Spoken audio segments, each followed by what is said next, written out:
पूरी दुनिया में कोरोना संक्रमण के 30 लाख से ज्यादा केस सामने आ चुके हैं। 2 लाख से ज्यादा लोगों की मौत हो चुकी है। दुनिया भर की सरकारों को संक्रमण रोकने का जो रास्ता सबसे बेहतर दिख रहा है वो है लॉकडाउन, लेकिन इसने जिंदगी और अर्थव्यवस्था दोनों का पहिया ठप कर दिया है। ऐसे में लॉकडाउन को लेकर क्या है अलग अलग सरकारों का प्लान, कवर स्टोरी में इसी पर बात।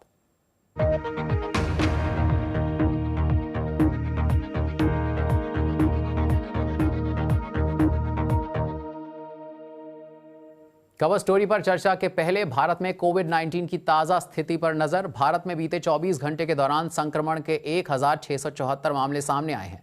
भारत में कुल केस बढ़कर 29,974 हो गए हैं। अब तक कोविड-19 की वजह से 937 लोगों की मौत हुई है। स्वास्थ्य मंत्रालय के मुताबिक भारत में रिकवरी रेट यानी बीमारी से उबरने की दर बेहतर हुई है और ये 23.3% है। दुनिया भर में नए केस लगातार बढ़ रहे हैं, लेकिन कुछ देश ऐसे भी हैं जहां संक्रमण का पीक गुजर गया है।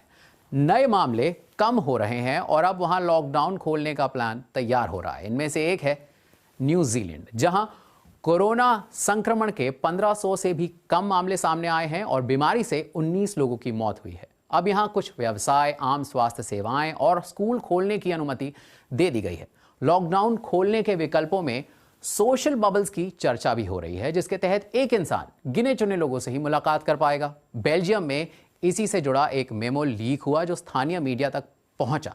इसके मुताबिक बेल्जियम में अधिकारी नागरिकों को उनके चुने हुए 10 लोगों के साथ वीकेंड पर इकट्ठा होने की अनुमति दे सकते हैं, पर ये 10 लोग सिर्फ इसी ग्रुप में लोगों से मिल पाएंगे, किसी और से नहीं।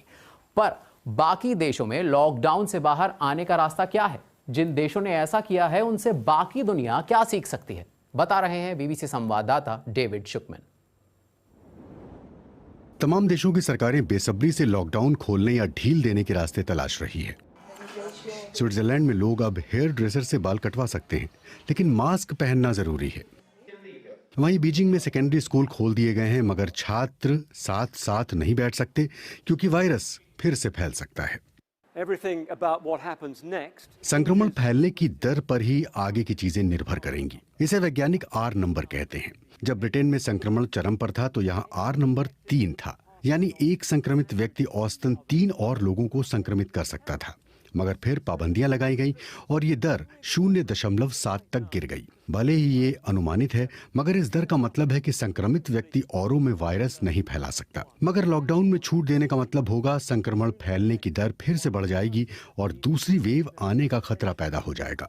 लॉकडाउन से निकलने के लिए वायरस की टेस्टिंग जरूरी है। जर्मनी में जांच की जा रही है कि कौन संक्रमित हुआ था और कौन अभी भी संक्रमित है। इससे पता चलेगा कि कहां संक्रमण फिर फैल सकता है। मगर अब तक अच्छा प्रदर्शन करने वाले न्यूजीलैंड जैसे देशों को भी इस काम में मुश्किल हो रही है। जरूरी है कि हम वायरस के बचे हुए मामलों का भी पता लगाएं। ऐसा करना भूसे के ढेर में सुई खोजने जैसा है। इस काम में हमें आपके सहयोग की जरूरत होगी।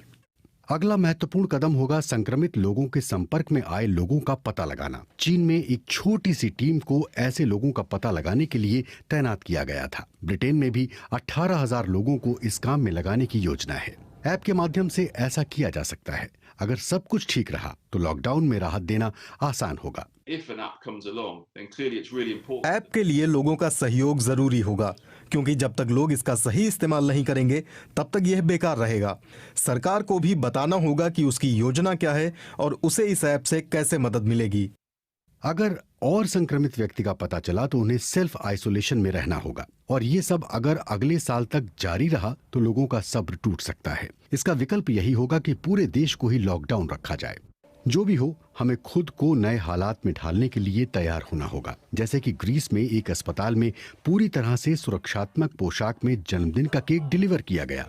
लॉकडाउन में कभी न कभी तो रियायत मिलनी ही है, मगर ऐसा जल्द नहीं होगा।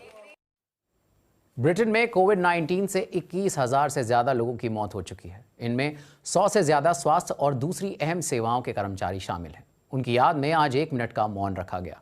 बीमारी पर काबू पाने के लिए ब्रिटेन में 5 हफ्ते से लॉकडाउन है और सरकार अभी ढील देने के मूड में नहीं है। ब्रिटेन इस महामारी से कैसे जूझ रहा है, बता रही हैं लंदन से बीबीसी संवाददाता नेहा भटनागर।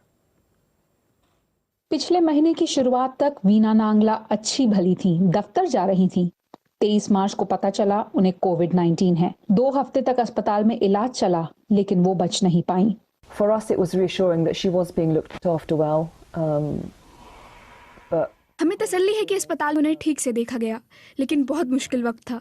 उनके आईसीयू में एडमिट होने के 1 हफ्ते बाद जाकर हमारी किसी डॉक्टर से फ़ोन पर बात हुई।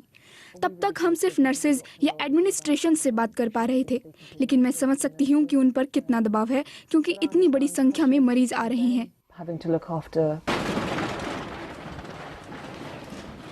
ब्रिटेन में डॉक्टरों और स्वास्थ्य सेवाओं की समस्याएं, प्रोटेक्टिव इक्विपमेंट की तंगी, कई देशों के मुकाबले टेस्टिंग में भारी कमी और आईसीयू में दबाव के मुद्दे रोज उठाए जा रहे हैं। जैसे ही लगता है कि हम इस पर काबू पा रहे हैं, वैसे ही कई नए मरीज आ जाते हैं। रोज लगता है कि आज बेहतर होगा, लेकिन वो बेहतर दिन आता ही नहीं है। लेकिन दुनिया के सबसे विकसित देशों में से एक माने जाने वाला ब्रिटेन यहाँ तक पहुँचा कैसे? गवर्नमेंट ने ये कहा था कि इनिशियली हर्ड इम्यूनिटी, मतलब एक से दूसरे को लगेगा, और खाली 80% लोग तो खुद ही रिकवर हो जाते हैं, तो धीरे धीरे फैलेगा, सब लोगों को इम्यूनिटी हो जाएगी और ठीक हो जाएगा। लेकिन जब रिट्रोस्पेक्टिवली इसको देखते हैं तो समझ में आती है कि ये बात तो सही नहीं थी, और टेस्टिंग पहले से करना बहुत जरूरी था। स्वास्थ्य सुविधाओं पर दबाव जरूर है, लेकिन वो चरमरा नहीं रही हैं। ब्रिटेन में चंद दिनों में ही 4 बड़े फील्ड अस्पताल खड़े किए गए। निजी कंपनियों के साथ मिलकर वेंटिलेटर्स भी बनाए जा रहे हैं। 5 हफ्ते से चल रहे लॉकडाउन से आम लोगों को होने वाली दिक्कतों से निपटने के लिए कई इंतजाम किए गए हैं। सुपरमार्केट समेत तमाम बुनियादी सुविधाएं चालू हैं। स्कूल बंद हैं, लेकिन जरूरी सुविधाओं में काम करने वाले लोगों के बच्चे स्कूल जा सकते हैं। ब्रिटेन में लॉकडाउन के दौरान भी इस तरह दिन में एक बार घर के पास कहीं खुली जगह में आकर एक्सरसाइज करने की अनुमति है, बशर्ते आप सोशल डिस्टेंसिंग के नियमों का पालन करें। लोगों की नौकरियां और व्यवसायों को बचाए रखने के लिए आर्थिक मदद की जा रही है। सरकार बिजनेस लोन के अलावा कई लोगों की 80% तक सैलरी 3 महीने के लिए देगी। हमने इस स्तर का आर्थिक संकट पहले कभी नहीं देखा।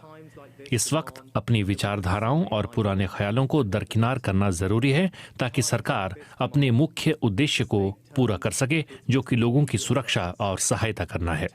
पर 3 महीने की मदद के बाद क्या होगा और लॉकडाउन से निकलने की एग्जिट स्ट्रैटेजी क्या है, ये फिलहाल साफ नहीं है।